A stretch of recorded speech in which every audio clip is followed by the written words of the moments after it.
Saudara pendengar, selamat berjumpa dengan saya Pendeta Suwarno dalam acara Karena Dia. Bagaimana kabar Anda semua?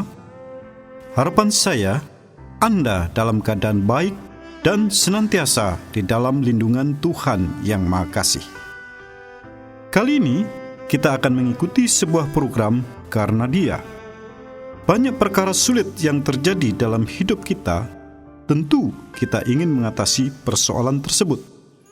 Dengan merenungkan firman Tuhan, membuat hidup kita bahagia, dan kita senantiasa diberkati oleh Tuhan yang Maha Kasih.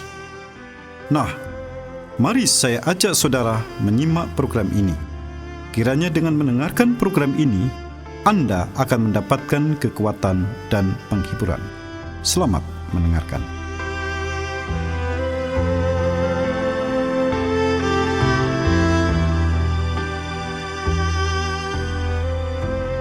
Saudara, di dalam pertemuan kita hari ini, kita akan belajar mengenai perintah Tuhan kepada Yosua untuk memimpin bangsa Israel merebut tanah Kanaan.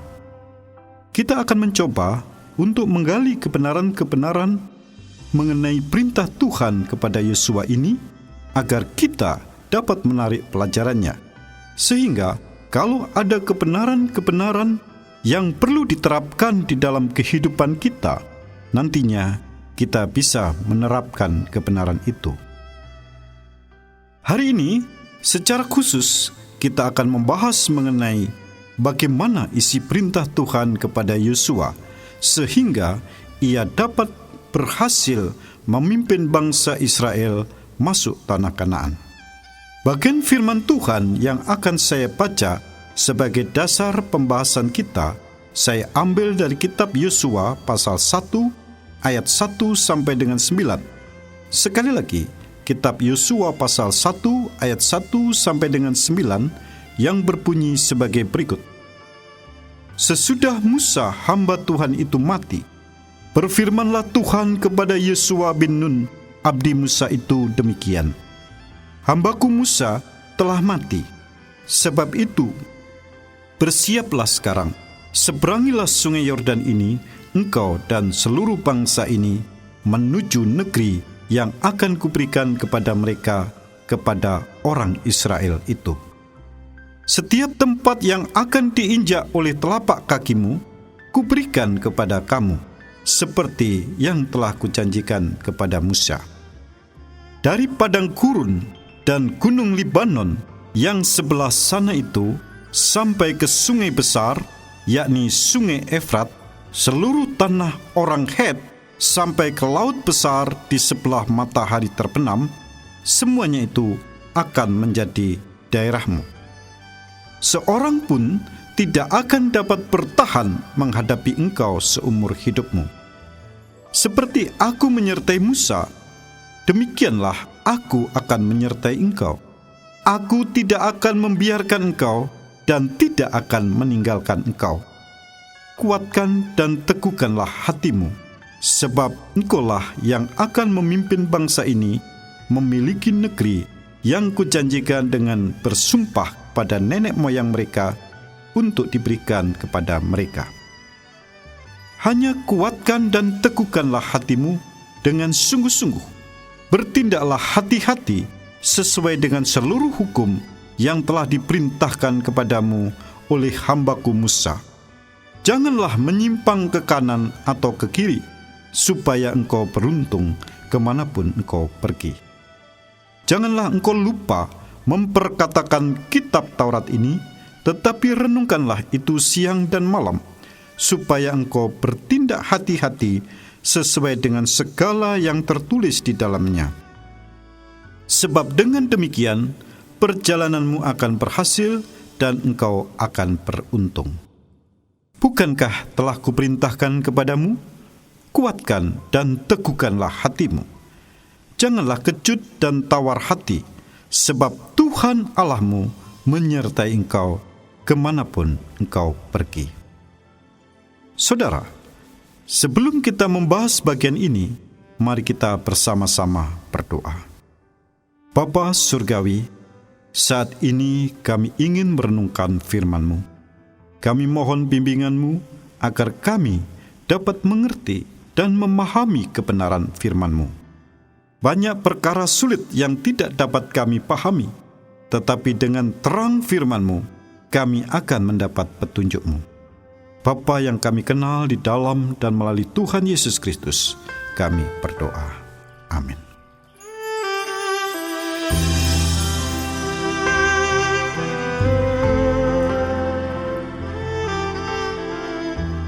Saudara, kita tahu bahwa rambu-rambu di jalan raya dipasang supaya para pengguna jalan waspada dan berhati-hati dengan tujuan agar tidak terjadi kecelakaan. Seringkali kecelakaan terjadi karena pengguna jalan kurang memperhatikan rambu-rambu, bahkan melanggarnya. Begitu pula Tuhan memberikan firman-Nya agar setiap orang percaya mendapatkan keselamatan dan kehidupan yang berhasil. Dalam kitab Yosua pasal 1 ayat 1 sampai dengan 9 ini, ada 3 hal yang dapat memberi petunjuk agar kita dapat berhasil. Yaitu, pertama, kita harus menguasai hati. Saudara, hal pertama yang Tuhan perintahkan kepada Yosua sebelum menguasai tanah Kanaan adalah menguasai hati terlebih dahulu. Tuhan memberikan perintah kepada Yosua, kuatkan dan teguhkanlah hatimu. Kata kuatkanlah hati mempunyai arti yang sama dengan kata tidak takut, berani, dan yakin.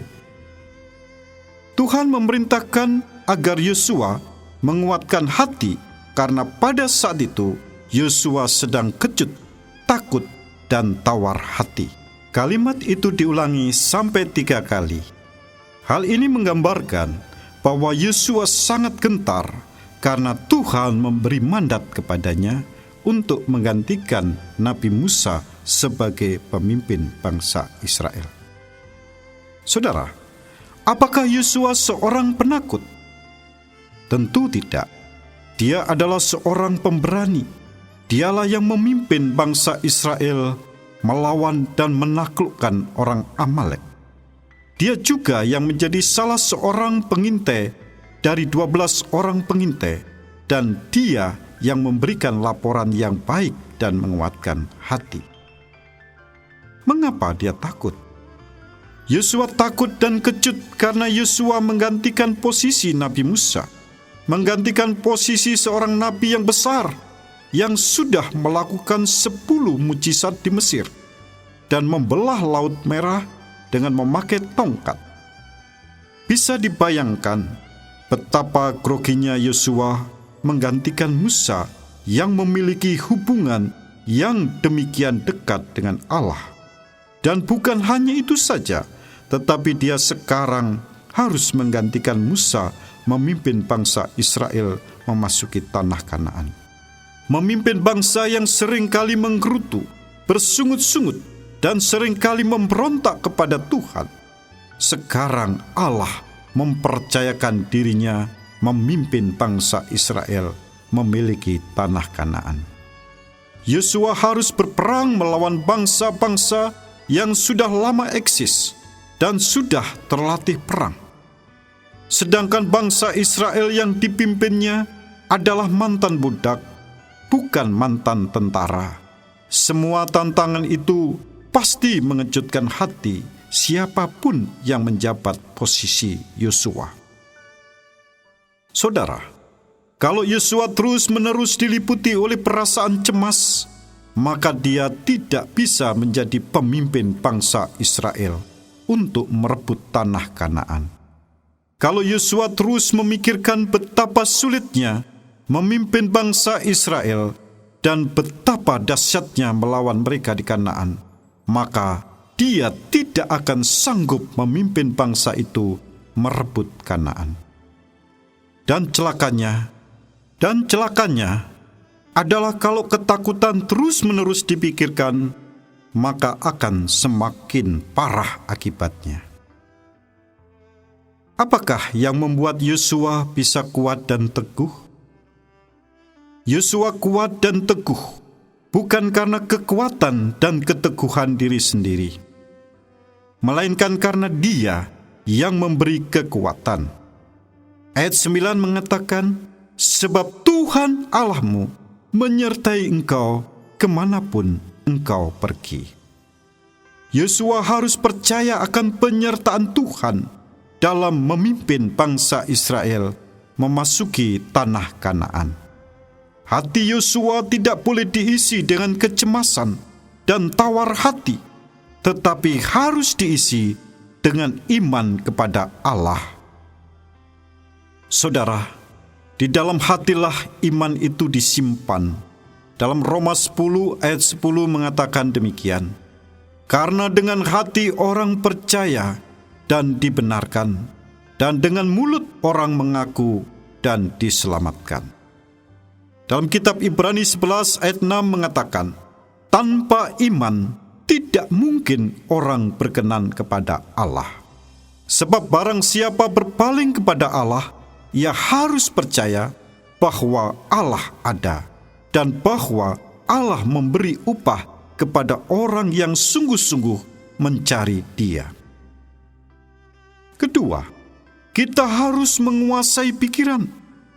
Yosua 1 ayat 8 mengatakan, janganlah engkau lupa memperkatakan kitab Taurat ini, tetapi renungkanlah itu siang dan malam. Apakah artinya merenungkan?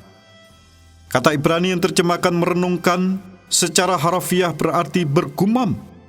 Merenungkan firman Allah berarti bergumam firman Allah kepada dirinya sendiri.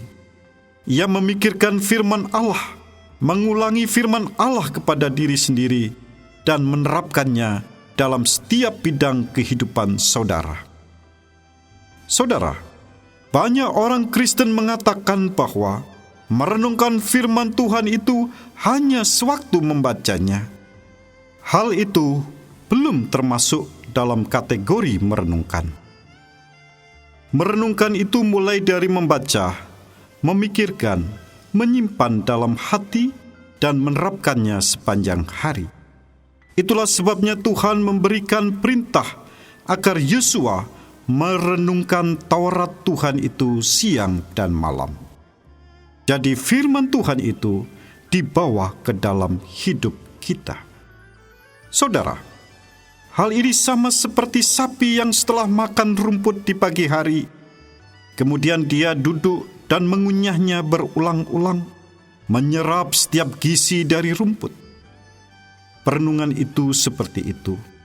Setelah membacanya pagi hari, firman Tuhan kemudian dibawa ke dalam aktivitas, dikunyah, diaplikasikan, direnungkan bagian demi bagian, dan dibicarakannya. Firman itu akan menuntun saudara sepanjang hari. Mungkin saudara berkata, lalu bagaimana saya bisa bekerja kalau terus memikirkan firman Tuhan? Maksud dari merenungkan siang dan malam bukanlah berarti saudara tidak boleh lagi memikirkan pekerjaan. Tetapi maksudnya adalah firman Tuhan itu terintegrasi dalam pekerjaan saudara, dalam tingkah laku saudara. Firman Tuhan itu bercampur dan mempengaruhi tingkah laku saudara dan pola pikir saudara.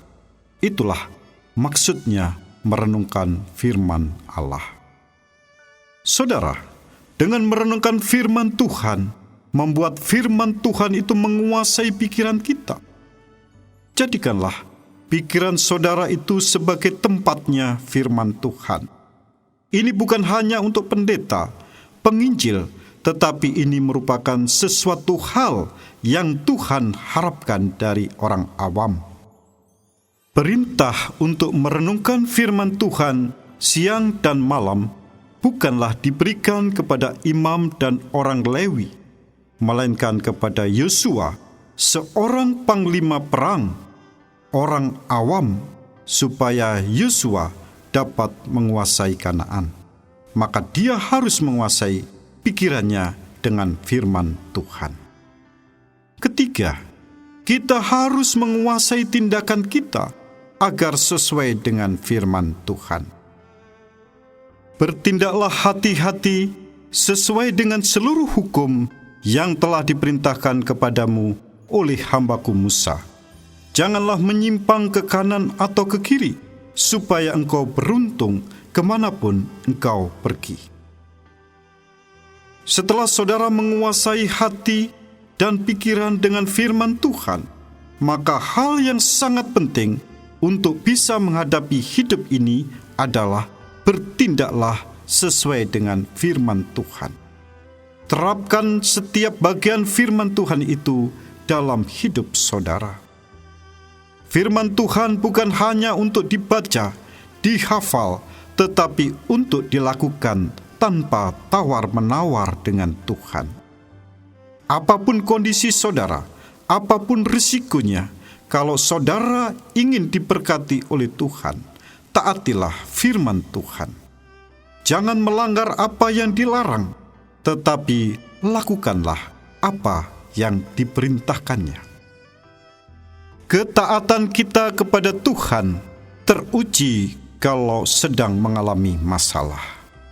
Saudara mungkin sudah menguasai hati dan pikiran dengan firman Tuhan, tetapi ada satu hal yang sangat penting, yakni apakah saudara bertindak dengan hati-hati sesuai dengan firman Tuhan atau tidak pada saat saudara sedang mengalami krisis.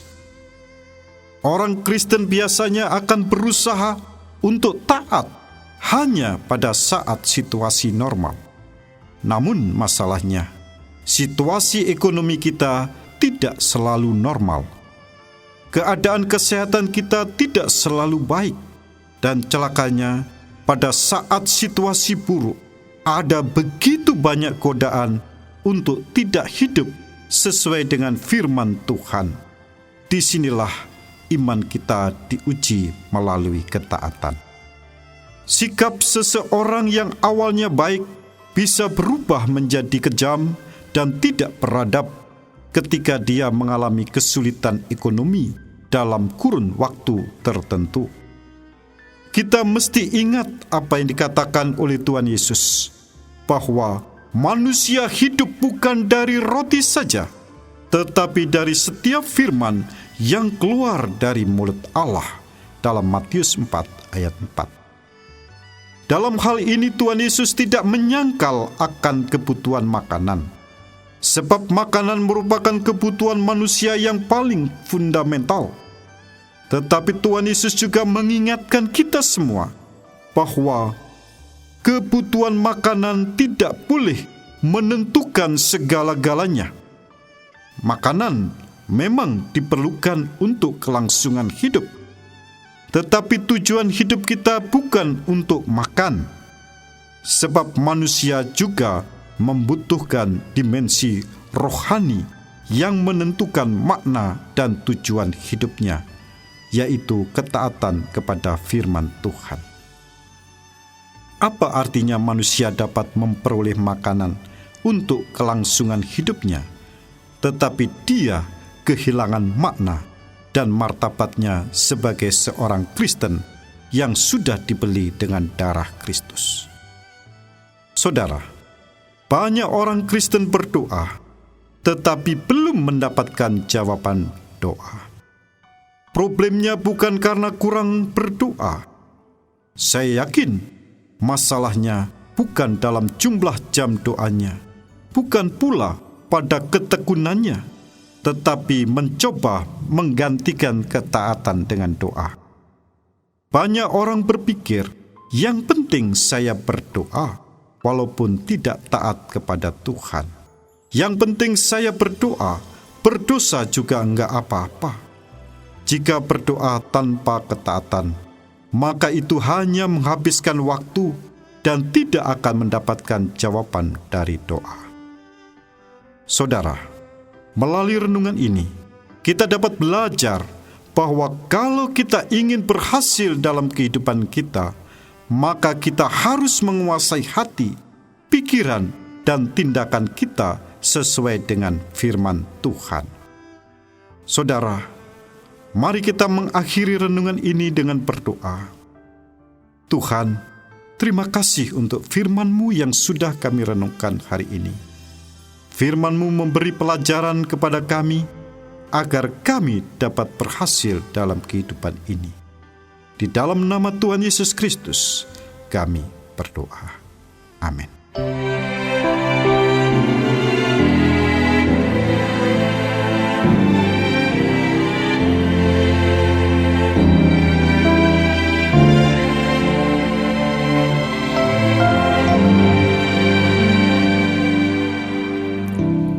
Yesuslah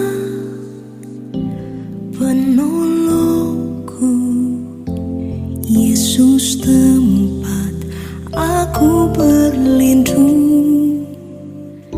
Saat ku rasa takut, pegang tangan Yesus, kuat hatiku. Ku terima berkat-Mu, ku terima janji-Mu, ku terima hidup yang penuh melimpah selalu.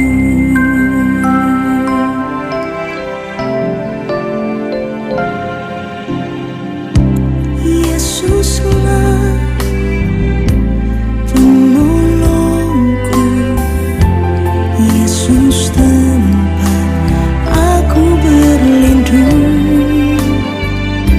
Saat ku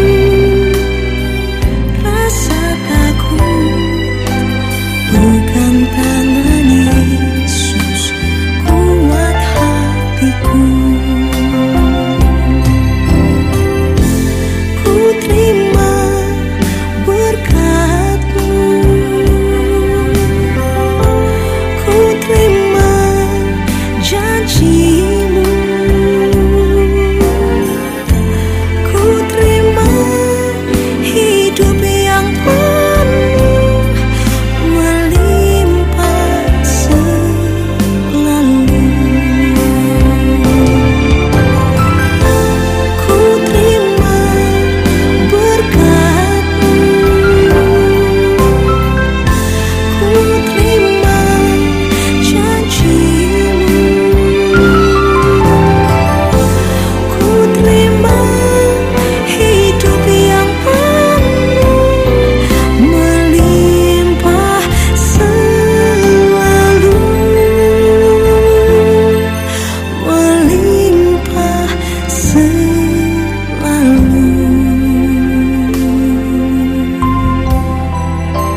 Yesuslah penolongku, terima kasih Yesus.